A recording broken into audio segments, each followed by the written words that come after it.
Law minister भी बैठे हैं, चीफ जस्टिस ऑफ इंडिया भी बैठे हैं। लेकिन कानून तो सरकार बनाती है, कानून तो 142 में सुप्रीम कोर्ट भी बना देता है। कई गाइडलाइंस है, Vishakha guideline, D K Basu, Arnesh Kumar, supreme court. जब तक कानून नहीं तो नया कानून गैप भरने का अधिकार सुप्रीम कोर्ट को है। तो क्यों सहारा के मामले में नया कानून नहीं बनाया गया? तो ये जो है ना, ये आप लोगों का जो बात है सही जगह पहुंची नहीं है, अब पहुंच जाएंगी और उसका सॉल्यूशन निकलेगा। कि अभी आप आपका स्टार्ट कीजिए, उसके फिर बाद में हम बात करते हैं। सर प्रकाश पाल। अरे हाँ बोलिए। जो बातें सर चल रही है, मैं सिर्फ 1 मिनट में मेरी बात रखूंगा। ऐसा है, सिविलाइजेशन की तरफ हम जा रहे हैं।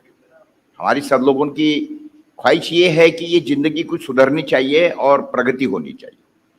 तो आफ्टर ऑल प्रगति और सिविलाइजेशन की डेफिनेशन, व्याख्या क्या है, ये पूछना चाहूंगा। देखिए, मैं अकोला से आता हूं। 1960 में, मैं 1954 का मेरा बर्थ है, 65 के जमाने में अकोला के अंदर 4 डॉक्टर थे। उनके नाम भी मुझे पता है, और 2 ही दवा की दुकान थी। आज परिस्थिति ऐसी है कि 4 डॉक्टर की जगह पे 4000 डॉक्टर है, 2 दुकान की जगह पे 12000 दवा की दुकान है। पहले सिर्फ 2 पुलिस स्टेशन थे, अभी 40 पुलिस स्टेशन हैं और 4000 पुलिस है। मैं ये पूछना चाहता हूं कि जब हमारी प्रगति हो रही है, तो मैं ऐसा समझता हूं कि वो जो 4 डॉक्टर थे उसके जगह पे सिर्फ 2 ही डॉक्टर रहना चाहिए था, और 2 दुकान में से 1 दुकान बंद होनी चाहिए। इसको प्रगति बोलते हैं। ऐसा है, एक पिक्चर मैंने देखी थी, उस पिक्चर का नाम शायद आपको भी मालूम है, आपसे में से कई लोगों ने वो पिक्चर देखी होंगी। पिक्चर का नाम था नायक। उसका हीरो था अनिल कपूर।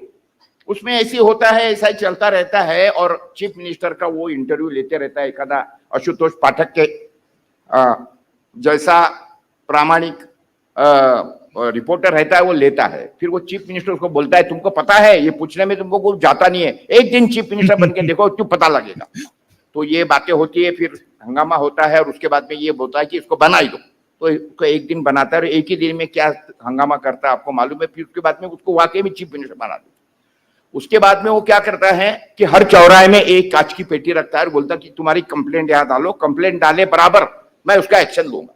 और एक दिन ये आ जाता है कि वो जो बॉक्सेस रहती है, वो बॉक्सेस के अंदर एक भी कंप्लेंट नहीं आती है, उसको बोलते हैं एडमिनिस्ट्रेशन। सही बात है, बिल्कुल, बहुत बढ़िया। तो ये एडमिनिस्ट्रेशन की तरफ जा रहे हैं। कोर्ट के अंदर की केसेस बढ़ते जाए, कोर्ट बढ़ाना, जेल्स बढ़ाना, ये प्रगति नहीं है।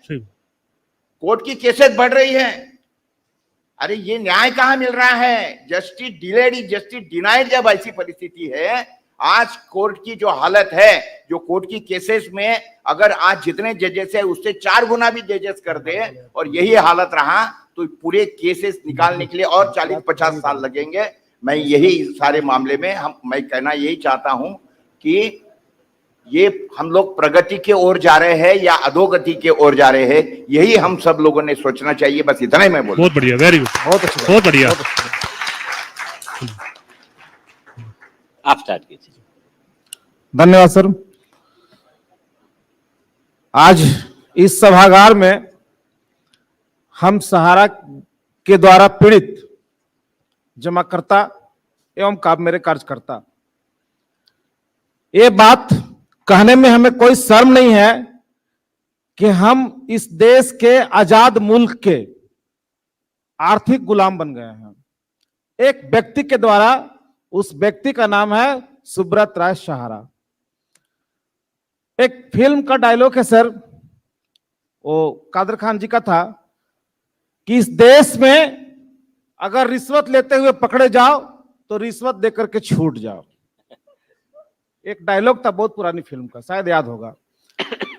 इस कथन को इंप्लीमेंट कोई किया कि नहीं किया मैं नहीं जानता, लेकिन इस कथन को और इस डायलॉग को सहारा चीफ सुब्रत राय ने बखूबी इस्तेमाल किया।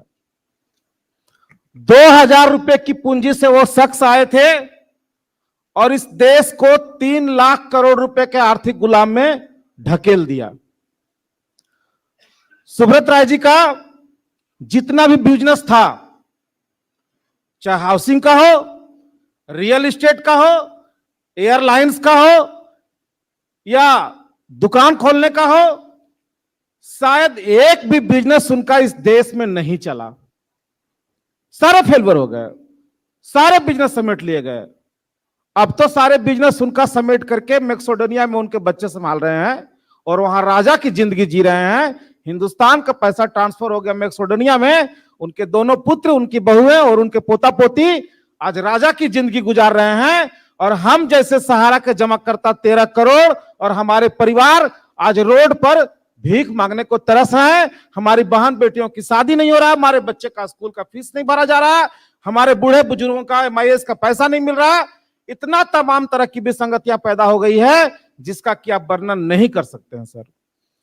मैं ध्यान आकृष्ट करना चाहूंगा सर, सुब्रत राय जी के द्वारा सहारा के भुगतान के लिए तरह तरह की कंपनियां बनाई गई लोगों से पैसा इकट्ठा करने के लिए।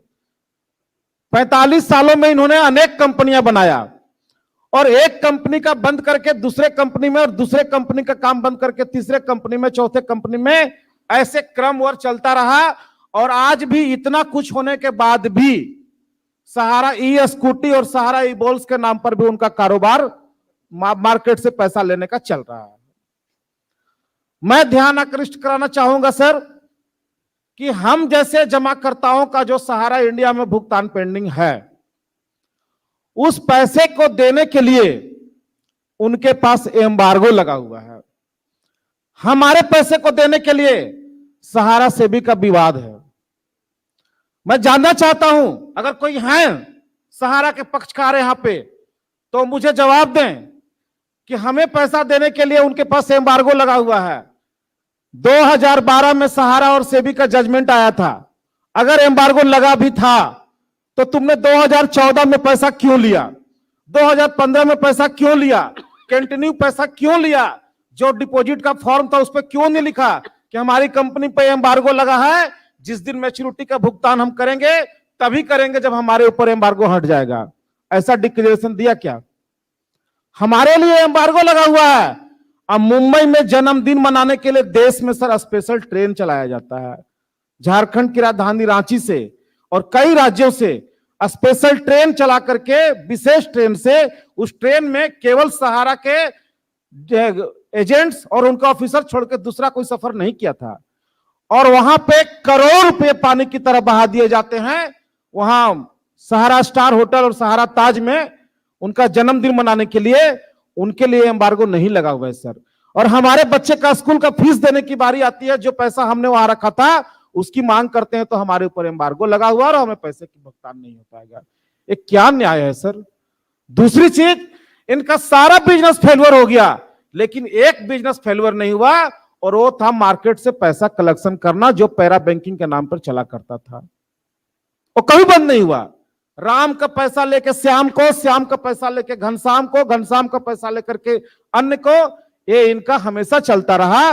और इसके इस काम में आज हमें इस प्लेटफॉर्म पर कहने में कोई भी हिचक नहीं है कि इस देश का, चाहे तो सत्ता पक्ष हो या विपक्ष हो, सब लोगों ने इनको सहयोग किया और सब लोगों ने इनसे मलाई खाई।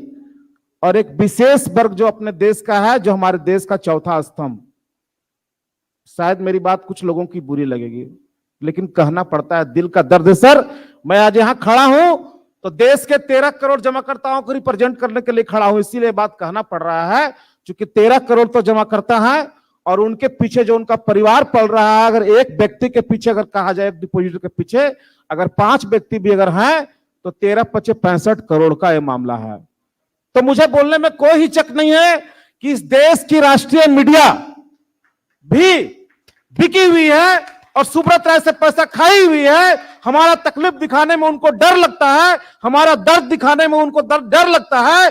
लेकिन जब पोर्टल की लॉन्चिंग की जाती है यहां दिल्ली में माननीय अमित शाह जी के द्वारा, तो वही राष्ट्रीय मीडिया ढोल बजा बजा करके पीट पीट के कहता है कि इस देश में माननीय अमित शाह जी सबका भुगतान देने के लिए बहुत बड़ा कदम उठाए हैं और सबका पैसा मिलने जा रहा है।